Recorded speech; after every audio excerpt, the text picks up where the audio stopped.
Buenas noches a todos. Es un gusto saludarles. Gracias por la espera. Y perdonen ahí, pero estaba en unas cuestioncitas técnicas para poder hoy hacer más amena la clase. El día de hoy vamos a terminar lo que eran los derechos humanos. ¿Se recuerdan lo que son los sujetos de derecho internacional público específicamente? Específicamente lo que nos íbamos a referir a lo que es el individuo frente al derecho internacional. Se recuerdan que la sesión anterior, la clase anterior, específicamente consideramos de que realmente el individuo considerado como persona, como un ser, como un ente o como una persona individual, realmente podía ser sujeto de derechos y obligaciones frente al derecho internacional respecto con otros estados. Les comenté que se recuerdan de que doctrinariamente se establecía de que no podía ser sujeto de derechos y obligaciones o sujeto de derecho internacional, considerando de que él siempre debía de actuar a través del estado al que pertenecía o del cual era parte. Otra teoría dice sí se puede, siempre y cuando esto sea relativo a las obligaciones contraídas por los estados partes, ya sean por el estado de donde es el individuo o por otros estados cuando se refiera a violaciones de los derechos humanos. Es así que incluso otros tratadistas ya más avanzada su proyección específicamente consideran de que aparte de eso, ya hay una normativa amplia en el derecho internacional respecto a las obligaciones que se le consideran reconocidas y prácticamente no reconocidas, perdón, establecidas como obligatorias de cumplimiento para una persona individual. En este caso, por ejemplo, en el caso de que se refieran específicamente a violaciones de los derechos humanos en cuanto a los ilícitos penales, es decir, por ejemplo, los genocidios, por ejemplo, que sean delitos de lesa humanidad, ya que se considera que si bien es cierto, ahí les voy a leer unas partecitas de lo que es específicamente los tratados y lo que es la Convención de Ginebra, se consideró de que el individuo, aparte del Estado, que era el obligado a respetar, digamos, en este caso, a garantizar el derecho a la vida, el derecho de las personas que estuvieran, el garantizar ese derecho para todos, si un individual cometía este derecho, infringía este derecho, era totalmente distinta la responsabilidad del Estado con la responsabilidad del individuo. Es así que Herdegan, que ustedes tienen que haber leído, establecía que varios tratados de protección de los derechos humanos por sí mismos no le otorgaban directamente a los individuos esos derechos en el derecho internacional, sino que solo servían de fundamento para establecer las relaciones específicamente de su poder de petición de reclamar ante el Estado los derechos ahí garantizados y que fuera parte del tratado que se invocaba. En este caso, el ejemplo que nos da Herdegen es de que en el caso, dice, de violatorio de un derecho de un extranjero, decía, el extranjero puede, a través de su Estado, solicitar la indemnización o la reparación del daño causado al Estado agresor. En ese sentido, decía, siempre van a estar bajo la protección o bajo la representación o bajo la prácticamente tutela del Estado del que es parte. La doctrina moderna del derecho internacional, como se los comenté, específicamente dice, bueno, hay tratados de derecho internacional basados en el derecho consuetudinario, especialmente considerando de que los derechos humanos son elementales, pero también dice, puede determinar que un individuo sea obligado al cumplimiento de un tratado internacional sobre derechos humanos en los cuales él, como parte de un Estado, también puede tener la obligación de reparar un daño causado.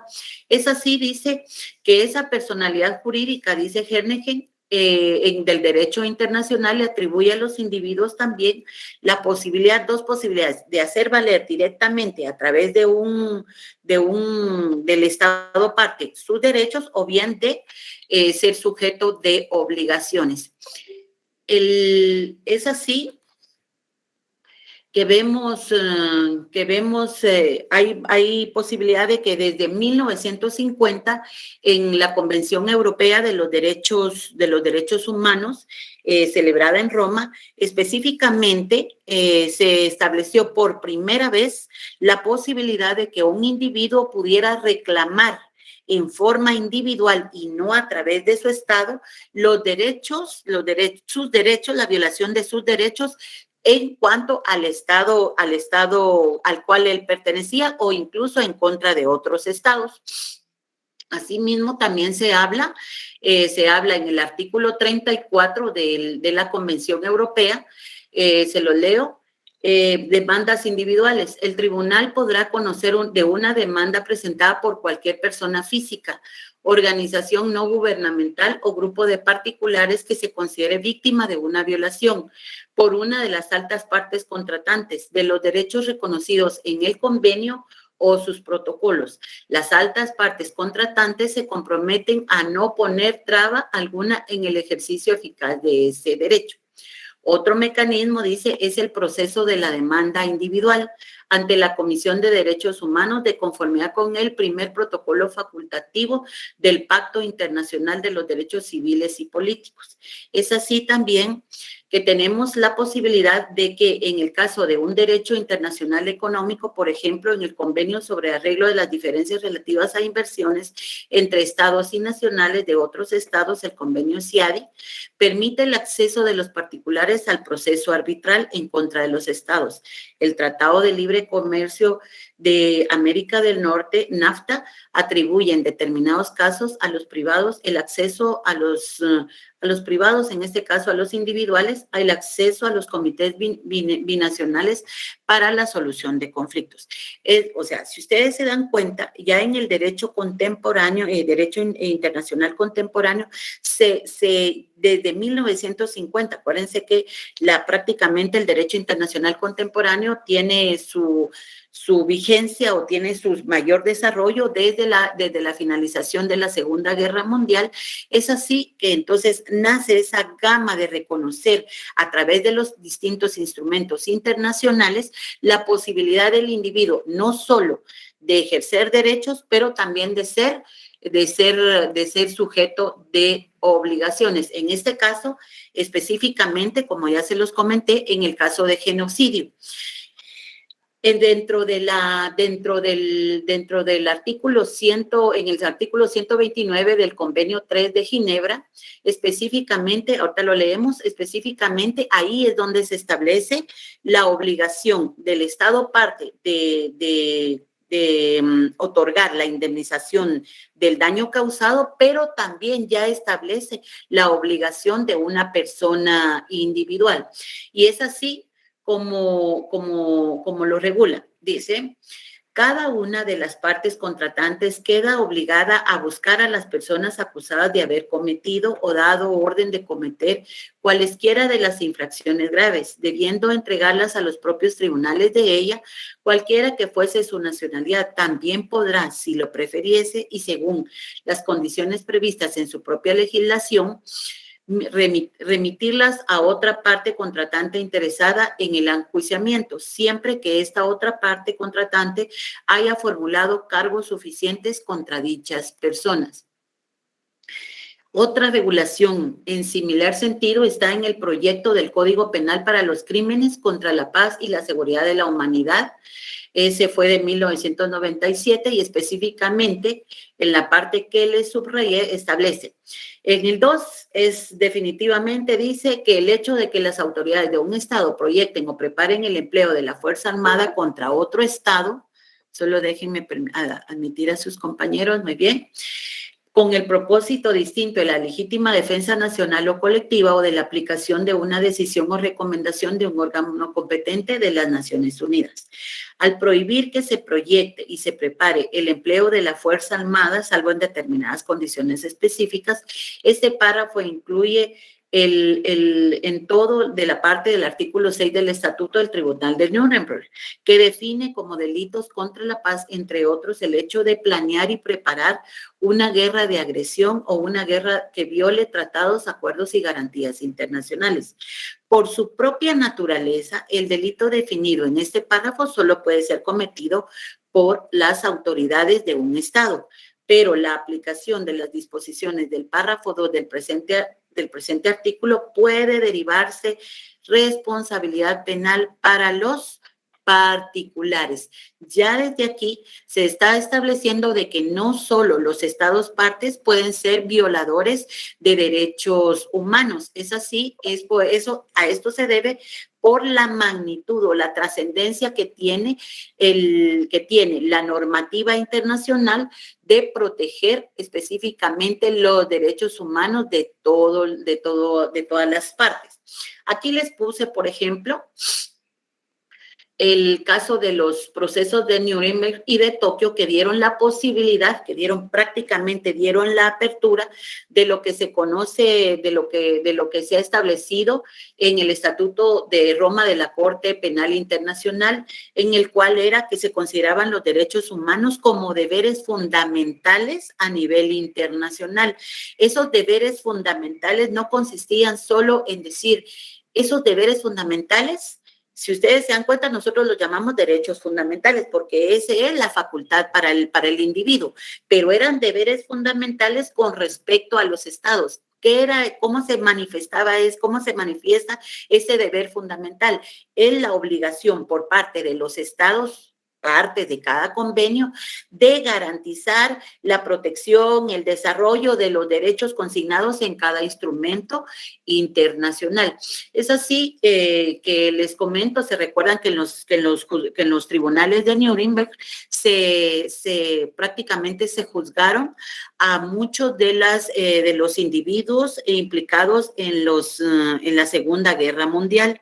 Es allí donde nace precisamente la idea de la creación de una jurisdicción internacional y que prácticamente da su fruto en lo que fue el Estatuto de la Corte Penal Internacional. Aquí les puse lo que es la Corte Penal Internacional y cuáles habían sido los dictadores procesados, ¿verdad? No en este caso fue individualmente considerado, sino como el Estado al que pertenecía.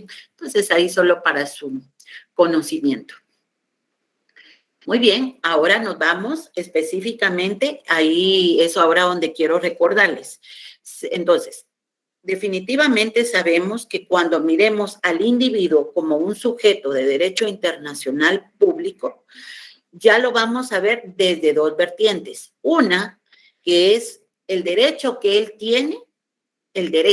tiene como parte, como miembro de un Estado, de solicitar, de ir a perseguir, de acudir a un tribunal internacional para que se le garantice o para que se le restituya en la violación de un derecho humano. O en este caso también pueden ser materia económica, él puede asistir a través de sus representantes en un arbitraje internacional, por ejemplo, pero este es cuando sea titular de derechos, pero también eso significa que también ahora ya el derecho internacional voltea y lo ve también como obligado en cuanto a qué, a violación de los derechos humanos. O sea, tiene dos vertientes. Ahora ya tienen bien claro que el individuo sí puede ser considerado desde dos vertientes. Entonces, ahora nos vamos a enfocar directamente a qué son los derechos humanos. Los derechos humanos, el doctor Larios Ochaita, citando al doctor, se me olvidó el nombre del que citó, pero bueno, el doctor Larios Ochaita cita a un tratadista en el cual dice, los derechos humanos es esa facultad inherente. Déjenme admitirlos, muy bien. Es esa facultad que está dentro de cada individuo por el hecho de ser persona. Eso es, son facultades. Esas facultades ¿de qué tipo son? Económica, social, política, de toda naturaleza. Bueno, esas facultades propias de todo ser, de todo ente o de toda persona, por el hecho de ser persona, tiene varias características. Específicamente, es universal porque estos están garantizados para todos los seres humanos. Son inherentes a cada uno porque esto no difiere de la nacionalidad, del sexo, de la raza, media vez el Estado parte haya ratificado y suscrito un tratado, un convenio, una convención sobre derechos humanos, ya ahí se obliga el Estado a ese no reconocimiento, sino que a su obligación de proteger esos derechos que ya forman parte de cada persona. Aparte de eso, varían, eso ya lo sabemos, desde el derecho a la vida, educación, alimentación, salud, libertad, etcétera. Son inaliables, eso quiere decir que no podrán suprimirse por ninguna circunstancia. No vamos a decir, el Estado de Guatemala le va a garantizar a todas las demás personas el trabajo, pero le restringe la libertad de locomoción. Eso es imposible. Es así, dice, estos podrán únicamente, como ustedes se recordarán, en el caso de las leyes constitucionales, como en este caso, la ley del orden público, específicamente, sí le permite a cada estado, de conformidad a su normativa interna y determinado a través de su constitución, el poder en este caso, no cambiarlo, pero sí restringirlo. En este caso, por ejemplo, en el proceso penal dice, media vez haya un procedimiento establecido, usted sí puede dictar una prisión preventiva, usted sí puede dictar una sentencia condenatoria en la cual haya una pena pena privativa de libertad. Y por último, dice, tiene dos características específicas que son indivisibles e interdependientes. No podemos, estos dos caracteres van juntos, estas dos características van juntos porque precisamente dice, no podemos dejar por un lado que les vamos a garantizar la vida, pero no el trabajo, porque sabemos que el trabajo le permite las fuentes de ingreso para poder adquirir los productos para comer. Y son interdependientes, ¿por qué? Porque se necesitan, digamos, de la libertad de locomoción viene la posibilidad de desarrollar una actividad económica, de la posibilidad de desarrollar esa actividad económica. Tengo yo, por decirles algo, el derecho a la salud, puedo tener el derecho a la recreación, entre otros puntos. Doctrinariamente y durante toda la historia se les ha denominado, estos derechos humanos han recibido diferentes denominaciones, por ejemplo, derechos naturales, para hacer referencia específicamente a lo que se consideró que se consideran prácticamente un reconocimiento natural o que deviene de una cuestión de costumbre, que así se ha considerado y por lo tanto estos forman parte del inherente del ser humano. Innatos en el mismo sentido, dice no se necesita un reconocimiento distinto, no, porque todo ser que nace, crece, reproduce y muere tiene dentro de ese proceso, tiene diversos derechos, libertades y diversas facultades, por lo cual esto ya viene innato, inherente al ser humano. Derechos fundamentales, derechos individuales, derechos públicos subjetivos y derechos subjetivos solo han sido de conformidad a la evolución que ha tenido en el reconocimiento de esos derechos dentro de los distintos instrumentos internacionales hasta que llegamos a lo que son libertades públicas o libertades fundamentales. En este caso, definitivamente sabemos que los derechos ya no son considerados en todas estas denominaciones, sino que ahora son derechos humanos y fundamentales porque esos son los derechos mínimos que tienen todos los seres humanos a partir de que el Estado se ve obligado a garantizar la vida. Es así que esta es una generalidad sobre derechos humanos porque ustedes ya recibieron el curso de derechos humanos. ¿Cuál ha sido la evolución de los derechos humanos? El doctor Larios Ochaita dice de conformidad con su aceptación, de cómo se han ido aceptando, se ha considerado de que los derechos humanos han venido prácticamente desde la primera reconocimiento que fue en la Biblia, se han denominado los de primera generación, los de segunda generación y los de tercera generación. Específicamente los de primera generación, todos los derechos individuales con los efectos consiguientes, que definitivamente el Estado se ve obligado a garantizar todos los derechos de los habitantes desde su nacimiento. Es decir, que son que esos derechos básicos, dice, se debe de garantizar por parte del Estado con todas las medidas necesarias para su perfeccionamiento y para su goce. A partir de ahí, dice el doctor Larios Ochaita, vienen los que van superando a los derechos básicos o individuales, en este caso los de segunda generación, que son los derechos colectivos, derecho al trabajo, derecho a la organización sindical, derechos culturales y sociales. Siempre hay que considerar que los efectos dentro de cada uno de ellos son siempre que el Estado debe de considerar que la reclamación de los derechos puede darse a través de cualquier organismo internacional que proteja esos derechos humanos, porque ahora ya hay posibilidad de que cualquier particular pueda asistir a un tribunal internacional en el cual se le reconoce la competencia y jurisdicción y solicitar la restitución de un derecho que se estima violentado.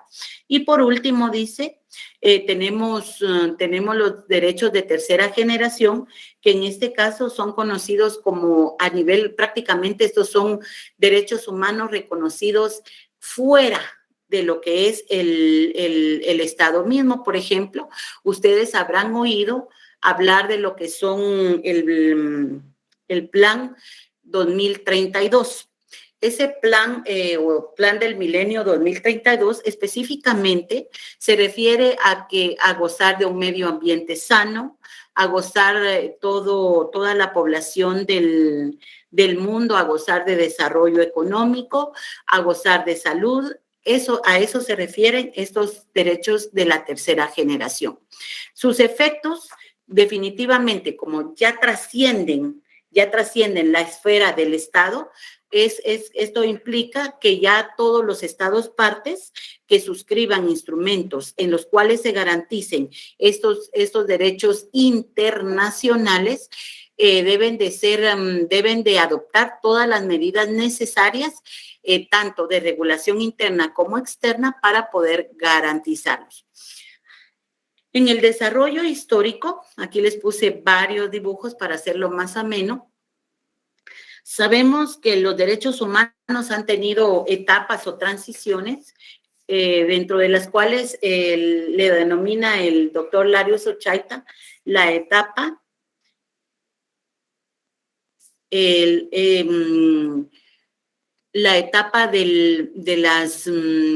embrionaria. Solo déjenme un momentito, por favor.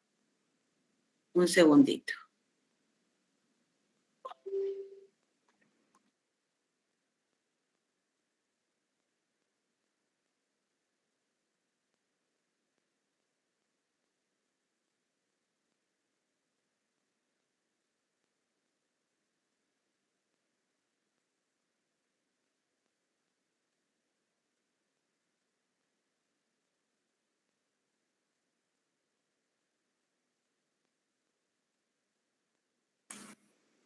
Muy bien, disculpen la falla técnica. Muy bien, como hablábamos, esta clasificación ya prácticamente esto es solo para conocimiento, porque acuérdense que ya prácticamente la historia es historia, ha sido superada, incluso la clasificación de los derechos de primera, segunda y tercera generación, muchos tratadistas la consideran que incluso debe ser superada es superada. ¿Por qué? Porque ya prácticamente ahora se consideran derechos humanos sin hacer distinción entre si son individuales, si son colectivos, si son transnacionales. No, lo importante, dice, es que los estados partes deben de garantizar todos los derechos humanos a los cuales se ven obligados de conformidad con los instrumentos internacionales que ratifiquen. Dentro del desarrollo histórico, como les decía, yo les puse cada fotita para que eso les dé una idea de cómo ha venido evolucionando. La primera etapa o la etapa embrionaria o de desarrollo comenzó precisamente en los preceptos cristianos contenidos en la Biblia. Pero se recuerdan que estos no eran tanto como facultades, sino como el no hacer. Eran prácticamente en un sentido negativo. Posteriormente, surge lo que es ya en la segunda etapa, en donde comienzan a plasmarse ya por escrito los derechos humanos, específicamente en la Carta Magna de 1215. A partir de ahí, estas prácticamente son las bases del reconocimiento de los derechos consignados en la petición de los derechos en 1628 y que culminan con lo que es el habeas corpus, la ley de habeas corpus, y en 1689 con la Declaración de Virginia. A partir de ahí se promulga, en 1679 se recuerdan, se promulga lo que eran los derechos, prácticamente el Tratado de los Derechos, y por último se culmina con la Declaración de Virginia en 1776. Prácticamente las tres antecesoras, petición de los derechos de 1628, el habeas corpus y lo que fue los Bill of Rights, son el fundamento de la Declaración de Virginia. A partir de ahí, ya en 1789, con la Declaración de Independencia de Francia, se logra consolidar en la Constitución francesa. Es así, ya llegamos a la etapa más avanzada en la cual están prácticamente con la Revolución Francesa, aquí se los puse, ya la Declaración Universal de los Derechos del Hombre.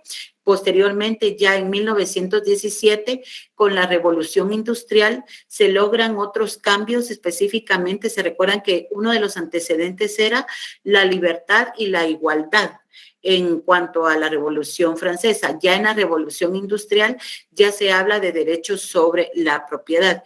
Y a partir de ahí, ya en 1948, terminamos con lo que es la Declaración de los Derechos Humanos, la Declaración Universal de los Derechos del Hombre y del Ciudadano. Muy bien, esto es historia, pero es importante que la recordemos.